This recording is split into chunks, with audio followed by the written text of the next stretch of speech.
Hi friends, welcome to spice and nice. ഇന്ന് നമുക്ക് വാഴക്കൂമ്പ് കൊണ്ടൊരു തോരൻ ഉണ്ടാക്കാം. അതിനു മുന്നേ ഈ ചാനൽ എല്ലാവരും സബ്സ്ക്രൈബ് ചെയ്യുക. ഇതിനു വേണ്ടി നമുക്ക് ആദ്യം വാഴക്കൂമ്പ് എടുക്കാം.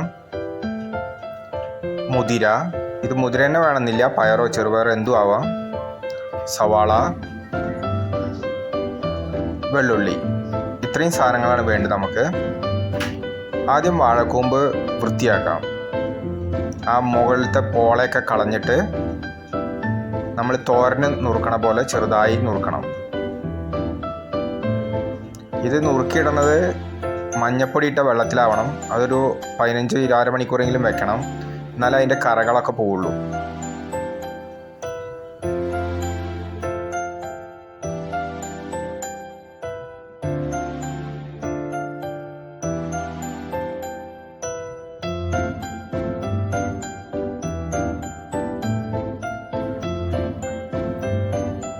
ഇപ്പം എല്ലാം നുറുക്കിക്കഴിഞ്ഞു. ഇനി നമുക്ക് മാറ്റി വയ്ക്കാം. ഇത് സവാളയും വെള്ളുള്ളിയും ചോപ്പ് ചെയ്ത് വെച്ചതാണ്.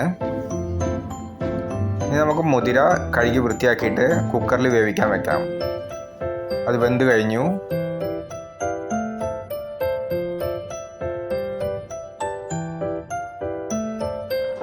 എണ്ണ ചൂടായി കഴിഞ്ഞാൽ ഇതിലേക്ക് ചോപ്പ് ചെയ്ത് വെച്ച വെള്ളുള്ളി, സവാള ഇടുക.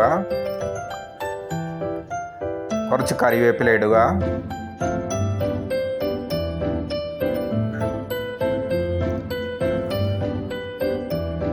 ആവശ്യത്തിന് ഉപ്പിടുക. മുളക് പൊടി. നന്നായി വഴറ്റി കഴിഞ്ഞാൽ ഇതിലേക്ക് വാഴക്കൂമ്പ് തോരൻ ഇടുക. നന്നായി ഇളക്കി അടച്ചു വയ്ക്കുക.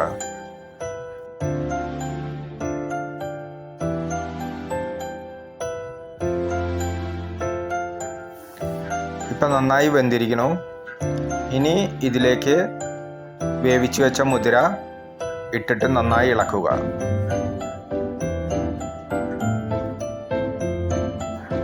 നല്ല ടേസ്റ്റിയായ വാഴക്കൂമ്പ് തോരൻ റെഡി ആയിട്ടുണ്ട്.